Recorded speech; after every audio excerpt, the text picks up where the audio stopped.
Hello students, welcome to Kalak Academy. Quality education is our first priority. இன்னைக்கு என்ன பார்க்க போகிறோம் அப்படின்னா சென்னை தினம் மெட்ராஸ் டே ஆகஸ்ட் 22ஆம் தேதி கொண்டாடுறோம். ஸோ இந்த வருஷம் பார்த்தீங்கன்னா 387வது சென்னை தினம் கொண்டாடிட்டு இருக்கோம். ஆக்சுவலாக சென்னை அப்படிங்கிறது தமிழ்நாட்டில் மட்டும் இல்லை, இந்தியாவில் மட்டும் இல்லை, உலகெங்கிலும் இருக்கிற மக்கள் வாழக்கூடிய ஒரு இடம். எல்லா நாட்டு மக்களும் சென்னைக்கு கட்டாயம் மருத்துவத்துக்காகவாது வருவாங்க. அந்தளவு சென்னை ரொம்ப ஃபேமஸ் ஆனது. தமிழ்நாட்டில் பார்த்தீங்க அப்படின்னா ஒரு அரசியல்வாதியிலிருந்து அன்றாடம் வேலை பார்க்குற கூலி தொழிலாளி வரைக்கும் எப்படியாவது சென்னையோட ஒரு தொடர்பு இருக்குது. இப்போ நானே எடுத்துக்கிறேன் அப்படின்னா காலேஜ் முடிச்சுட்டு நேராக சென்னைக்கு தான் போனேன். சென்னையில் இருந்த காலகட்டங்கள் எப்போயுமே சென்னையோட ஒரு ஸ்பெஷாலிட்டி என்னென்னா, சென்னையில் இருக்கும்போது நமக்கு பெருசாக தெரியாது, எப்படா ஊருக்கு போவோம் அப்படின்னு இருக்கும். பட் ஊருக்கு போனதுக்கப்புறம் தான் சார் சென்னை நல்ல ஊரில் அப்படின்னு தோணும். அப்படிப்பட்ட சென்னை எப்படி உருவாச்சு, அதோட பேக்ரவுண்ட் ஸ்டோரி தான் இன்றைக்கி நம்ம பார்க்க போகிறோம். ஸோ கிளாஸ்க்குள்ளே போகலாம். அதுக்கு முன்னாடி பார்த்தீங்க அப்படின்னா நம்ம காலாக் அகாடமியோட பாங் அண்ட் ஜிஎஸ் பேட்ச் இதோட ஆகஸ்ட் ஆஃபர் இன்றைக்கி முடிவடையுது. இதில் unit 8, unit 9 history, INM, social issues இருப்போம். ப்ரைஸ் 2222. ஆனால் ஆகஸ்ட் 22, தட் மீன்ஸ் இன்றைக்குள்ளே நீங்கள் பர்ச்சேஸ் பண்ணீங்க அப்படின்னா 1947. இதுக்கான கோடுமே பார்த்தீங்கன்னா 1947 தான். இது சுதந்திர தினத்துக்காக ஆகஸ்ட் 15ஆம் தேதி ஆஃபர் போட்டோம். ஒரு வாரம். ஸோ இன்னையோட முடிவடையுது. நுண்ணுரை அப்படிங்கிற தமிழ் பேட்ச் இது 1600. இதுக்கப்புறம் நம்ம காலாக் அகாடமியோட அஃபீஷியல் ஆப் நீங்கள் ப்ளே ஸ்டோரில் போய் டவுன்லோட் பண்ணிக்கலாம். ப்ளே ஸ்டோரில் காலாக் அகாடமி அப்படின்னு ஃபுல்லாக டைப் பண்ணுங்கள், ஆப் வரும். இது நம்மளோட வாட்ஸ்அப் நம்பர், ஏதாவது டவுட் இருந்தனாலும் கேட்டுக்கோங்க. இது நம்மளோட Telegram link. Okay, first Madras day Chennai. இந்த சென்னை உருவாகிறதுக்கு ஒரு முக்கியமான காரணம், சென்னைக்கு வெளிப்புறமாக, அதாவது சென்னையோட அவுட்ராக காஞ்சிபுரம் பக்கத்தில் இருக்க தாமல் அப்படிங்கிற ஒரு ஊர். இதை தமர்ல் அப்படின்னு கூட சொல்லுவாங்க. இந்த தாமல் அப்படிங்கிற ஊர் நீங்கள் மேப்பில் பார்த்தீங்க அப்படின்னா அந்த பெங்களூர் ஹைவே மேலே இருக்குன்னு நினைக்கிறேன். இதுதான் இந்த தாமல் அப்படிங்கிற ஊர். ஜூம் பண்ணி காட்டுறேன், தெரியுதான்னு பாருங்கள். இதான் இந்த தாமல் அப்படிங்கிற ஊர். இந்த தாமல் அப்படிங்கிற ஊர்லேருந்து தான் சென்னை உருவாச்சு. என்ன சார் நீங்கள் புதுசாக ஒரு கதை சொல்கிறீங்க அப்படின்னா, எஸ், சென்னப்ப நாயக்கர் அப்படின்னு ஒருத்தர், அவர் இந்த தாமல் அப்படிங்கிற ஊரில் தான் பிறந்தார். இந்த சென்னப்ப நாயக்கரோட பேர்லேருந்து தான் சென்னை அப்படிங்கிற பேர் வந்தது. ஸோ இந்த கதையை நம்ம தெளிவாக பார்ப்போம். இந்த தாமல் அப்படிங்கிற ஊரில் பார்த்தீங்க அப்படின்னா இன்னொரு ஃபேமஸ் பர்சனாலிட்டியும் பிறந்தாங்க, டிகே பட்டம்மாள். உங்கள் நிறைய பேருக்கு தெரிஞ்சிருக்கும்னு நினைக்கிறேன். இசை உலகத்தில் ஒரு பெரிய மேதை டிகே பட்டம்மாள் அப்படின்னு ஒருத்தவங்க இருந்தாங்க. அவங்களும் தாமலில் தான் பிறந்தாங்க. ஓகே, இப்போ தாமல் சென்னப்ப நாயக்கர். இந்த தாமல் சென்னப்ப நாயக்கர் பார்த்தீங்க அப்படின்னா விஜயநகர பேரரசுக்கு கீழே வேலை பார்த்தார். அதாவது விஜயநகர பேரரசில் 2ஆம் வேங்கடான்னு சொல்லுவாங்க, இல்லைனா வேங்கடராயான்னு சொல்லுவாங்க. நம்ம ஏற்கனவே தோப்பூர் போர் பார்த்தோம்ல, அந்த தோப்பூர் போர் இந்த 2ஆம் வேங்கடா குழந்தை இல்லாமல் இறந்து போவார். அதனால தான் தோப்பூர் போர் வந்ததுன்னு சொன்னோம் இல்லையா. இந்த 2ஆம் வேங்கடாவுக்கு கீழே இந்த தாமல் சென்னப்ப நாயக்கர் அப்படிங்கிற ஒருத்தர் வேலை பார்த்துட்டு இருந்தார். கிட்டத்தட்ட பார்த்தீங்க அப்படின்னா வந்தவாசி மற்றும் காளகஸ்தி இந்த பகுதியோட தளபதியாகவும் நாயக்கராகவும் இருந்தார். ஓகேங்களா. ஸோ நாயக்கர் அப்படின்னா இராணுவ தளபதி அப்படிங்கிற மீனிங்கில் இந்த தாமல் சென்னப்ப நாயக்கா 2ஆம் வேங்கடா கீழே வந்தவாசி மற்றும் காளகஸ்தி பகுதியோட இராணுவ தளபதி நாயக்கராக இருந்தார். இப்போ இந்த 2ஆம் வேங்கடா இறந்த பிற்பாடு பார்த்தீங்க அப்படின்னா கடைசியாக இந்த சென்னை பிரிட்டிஷோட கைகளுக்கு மாறும்போது விஜயநகர மன்னராக யார் இருக்கா அப்படின்னா 3ஆம் வேங்கடா அப்படின்னு ஒருத்தர் இருக்கார். கிட்டத்தட்ட ராமதேவர், அந்த ராமதேவரோட பையன் 3ஆம் வேங்கடா. அவர் 1630லேருந்து 1642 வரைக்கும் ஆட்சி பண்ணிட்டுருக்கார். ஸோ இவரோட காலகட்டங்களில் இந்த தாமல் சென்னப்ப நாயக்கர் இருக்கார்ல, இவருக்கு 3 பசங்க. ஒருத்தர் பேர் பார்த்தீங்க அப்படின்னா தாமரில் வெங்கட நாயகா அல்ல வெங்கடாத்திரி நாயகான்னு சொல்லுவாங்க. இன்னொருத்தர் பேர் பார்த்தீங்க அப்படின்னா தாமல் ஐயப்ப நாயக்கா அப்படின்னு சொல்லுவாங்க. 3ஆவது பையனை பற்றி நான் சொல்கிறேன் பின்னாடியே. நான் அவர் தான் ஒரு புக் எழுதியிருப்பார்.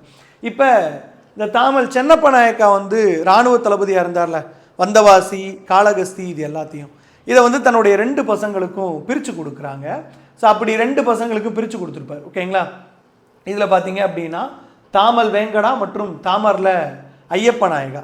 இதில் இந்த தாமல் வேங்கடா இருக்கார்ல, இவர் வந்தவாசி இந்த பகுதியோட ஆட்சியாளராக இருப்பார். இந்த தாமல் ஐயப்பா இருக்கார்ல, இவர் பூந்தமல்லியோட ரூலராக இருப்பார். பூவிருந்த வள்ளி அப்படிங்கிற பூந்தமல்லியோட ரூலராக இருப்பார். சென்னை பிரிட்டிஷ்காரங்களோட கைகளுக்கு போனதுக்கு இவங்க 2 பேருமே காரணம்.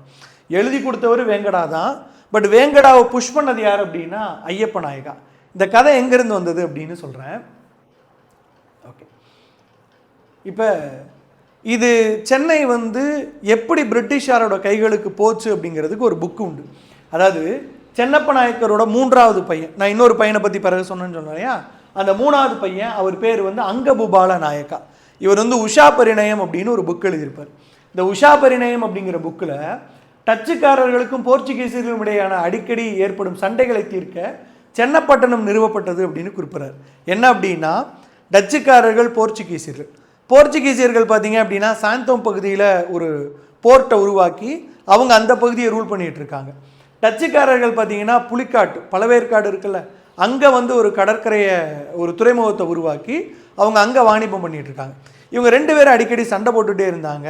இவங்க 2 பேரோட சண்டையை தீர்க்க சென்னை உருவாக்கப்பட்டது அப்படின்னு அங்கபூபால நாயக்கரோட தெலுங்கு படைப்பான உஷா பரிணயத்தில் குறிப்பிட்டிருக்காரு. இது நம்ம தப்புன்னு சொல்ல முடியாது. ஏன்னா இவங்க 2 பேரோட அண்ணன் தான் மெட்ராஸை வந்து பிரிட்டிஷ்காரங்களுக்கு கொடுத்தது. அப்போ இந்த கருத்தை வந்து ஓரளவு உண்மையாக தான் இருக்கும் நமக்கு. ஓகே, இப்போ ஆகஸ்ட் 22, 1639 இந்த தேதியில் பார்த்தீங்க அப்படின்னா ஆங்கில அதிகாரிகள் பிரான்சிஸ் டே மற்றும் ஆண்ட்ரூ கோகன் இவங்க 2 பேரும் சேர்ந்து சந்திரகிரி அல்லது வந்தவாசி, ஓகேங்களா, அதாவது தாமரில் வெங்கடாத்திரி நாயக்கா கிட்ட சந்திரகிரி வந்தவாசி 2 பகுதி இருந்து. அப்போ சந்திரகிரி அல்லது வந்தவாசியோட ஆட்சியாளரான தாமரில் இல்லைனா தர்மரில் வெங்கடாத்திரி நாயக்கிட்ட வந்து ஆங்கில கிழக்கிந்திய கம்பெனிக்காக 3 மைல் ஒரு நீளம் உள்ள இடத்த வந்து வாங்குறாங்க. இந்த இடத்த வாங்குறதுக்கு தான் அந்த ஒப்பந்தம் வந்து போடப்பட்டது. ஓகேங்களா, இப்போ தர்மரில் வெங்கடாத்திரி நாயக்கா மற்றும் ஐயப்ப நாயக்கா இவங்க 2 பேருமே சென்னப்ப நாயக்கரோட பசங்க. சரி சார், அந்த இடம் வந்து எந்த இடத்த வாங்கினாங்க அப்படின்னா இப்படி தான் இருந்தது அந்த இடம். சாரி, இது பார்த்தீங்க அப்படின்னா கிட்டத்தட்ட ஒரு 3 மைல் நீளமுள்ள ஒரு லாங் ஸ்ட்ரிப்பு. சரியா, இந்த 3 மைல் நீளமுள்ள ஒரு லாங் ஸ்ட்ரிப்பில் இந்த பக்கம் பார்த்தீங்க அப்படின்னா கடல். ஓகே, இந்த பக்கம் எல்லையா எது இருந்தது அப்படின்னா பூந்தமல்லி. ஏன் பூந்தமல்லி எல்லையா இருந்தது? பூந்தமல்லி வந்து ஐயப்ப நாயக்கரோட கட்டுப்பாட்டில் இருந்தது. கரெக்டா, இவங்க ஒப்பந்தம் போட்டது யாரு? வெங்கடாத்திரி நாயக்கா கிட்ட தான் போட்டிருப்பாங்க. ஓகேங்களா, இந்த பக்கம் பார்த்தீங்க அப்படின்னா பழவேற்காடு, புலிக்காட்டுன்னு சொல்லுவோம்ல, அந்த பழவேற்காடு. கீழே பார்த்தீங்க அப்படின்னா சாந்தோம். அப்போ மேலே டச்சுக்காரங்களோடது, கீழே பிரிட்டிஷ்காரங்களோடது, நடுவில் பார்த்தீங்க அப்படின்னா கீழே வந்து போர்ச்சுகீசியர்களோடது, நடுவில் இந்த 3 மைல் லாங் ஸ்ட்ரிப் வந்து பிரிட்டிஷ்க்கு கொடுக்கப்பட்டது. இப்படி தான் பார்த்தீங்க அப்படின்னா சென்னை அப்படிங்கிறது உருவாகுது. இப்படி தான் பார்த்தீங்க அப்படின்னா சென்னை அப்படிங்கிறது உருவாகுது. ஓகேங்களா, ஓகே. ஸோ நீங்கள் நல்லா பார்த்தீங்க அப்படின்னா முதல்ல சென்னப்பட்டணம்னு அவங்க கொடுத்தது இந்த 3 மைல் நீளமுள்ள ஒரு லாங் ஸ்ட்ரிப் தான். சரி, ஓகே. எப்படி காரணமே இல்லாமல் இந்த பிரான்சிஸ் டேவும் ஆண்ட்ரூ கோகனும் போய் வெங்கடாத்திரி நாயக்காவை அப்ரோச் பண்ணாங்க? இதுக்கு பின்னாடி பார்த்தோன்னா இதில் ஒரு கதை உண்டு. என்ன அப்படின்னா, இந்த பிரான்சிஸ் டே இருக்கார்ல, அவரோட டிரான்ஸ்லேட்டர் மொழிபெயர்ப்பாளர், அவர் பேர் வந்து பெரி திம்மப்பா. இந்த பெரி திம்மப்பா பார்த்தீங்க அப்படின்னா பெரி திம்மப்பா பூவிருந்த வள்ளியில் உள்ள வெங்கடாத்திரி நாயக்கரின் சகோதரர் தமர்ல ஐயப்ப நாயக்கரோட நெருக்கமாக இருந்தார். ஸோ இந்த பெரி திம்மப்பா வந்து தமர்ல ஐயப்ப நாயக்கரோட க்ளோஸ் ஃப்ரெண்டு. பட் இந்த பெரி திம்மப்பா யார்? பிரான்சிஸ் டேவோட மொழிபெயர்ப்பாளர். இப்போ இந்த பிரான்சிஸ் டே வந்து பெரி திம்மப்பாட்ட சொல்லி பெரி திம்மப்பா வந்து இந்த ஐயப்ப நாயக்கா இருக்கார்ல, ஐயப்ப நாயக்காட்ட வந்து சொல்கிறார், இந்த மாதிரி ஒரு இடம் இருக்குது, பிரிட்டிஷ்க்கு தேவைப்படுது அப்படின்னு. இந்த ஐயப்ப நாயக்கா என்ன பண்ணுறாரு? தன்னுடைய சகோதரர் வெங்கடாத்திரி நாயக்கா வந்து ப்ரெஷர் பண்ணுறாரு, ஃபோர்ஸ் பண்ணுறாரு.